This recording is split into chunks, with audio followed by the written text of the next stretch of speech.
Assalamualaikum warahmatullahi wabarakatuh.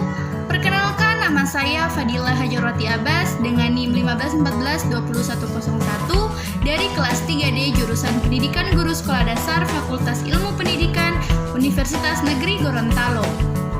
Baiklah, di video kali ini saya akan mempresentasikan materi tentang komponen-komponen kurikulum. Yang pertama adalah pengertian komponen kurikulum.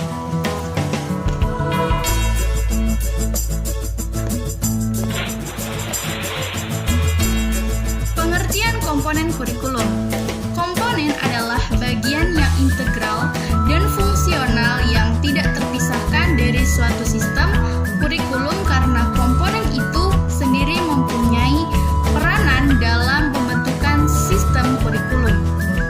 Sebagai sebuah sistem kurikulum mempunyai komponen-komponen.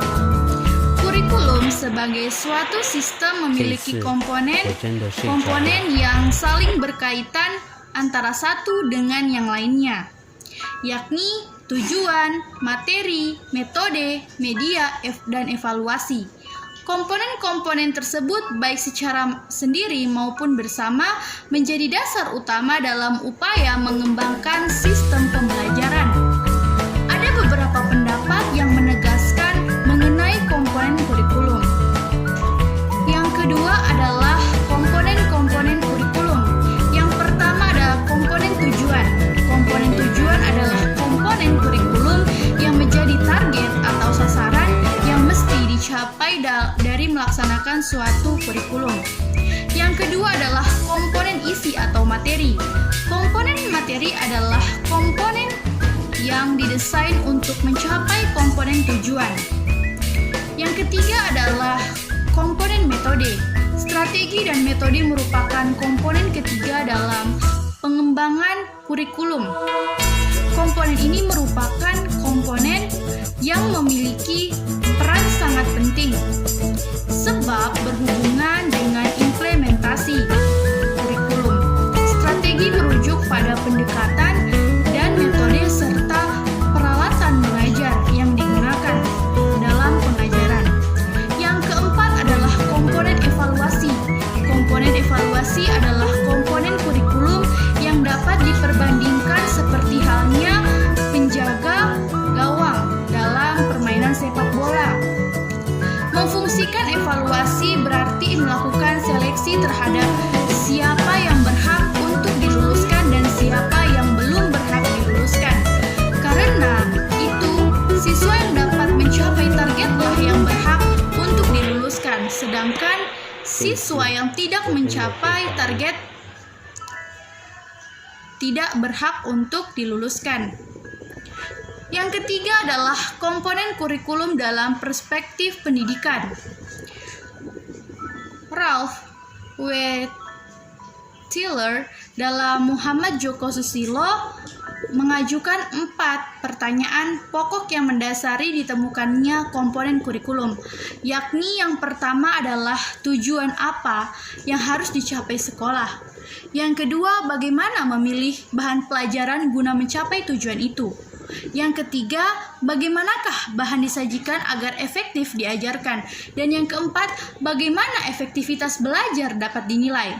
Berdasarkan pertanyaan itu, maka diperoleh keempat komponen kurikulum, yakni pertama, tujuan, kedua adalah bahan pelajaran, ketiga adalah proses belajar mengajar, dan yang keempat adalah evaluasi dan penilaian. Pola kurikulum yang dikemukakan oleh Tiller ini nampaknya sangat sederhana, namun dalam kenyataannya lebih kompleks daripada yang diduga. Tak mudah menentukan pendidikan dan pengajaran. Tak mudah pula menentukan bahan untuk mendidik anak agar menjadi manusia pembangunan, jujur, kerja keras, dan sebagainya. Menentukan kegiatan belajar mengajar yang efektif tak kurang sulitnya karena keberhasilannya harus diketahui setelah nilai. Yang keempat adalah keterkaitan antara komponen satu dengan yang lainnya. Komponen tujuan berhubungan dengan arah atau hasil yang diharapkan. Dalam skala makro, tujuan kurikulum erat kaitannya dengan filsafat atau sistem nilai yang dianut masyarakat. Bahkan rumusan tujuan menggambarkan suatu masyarakat yang dicita-citakan.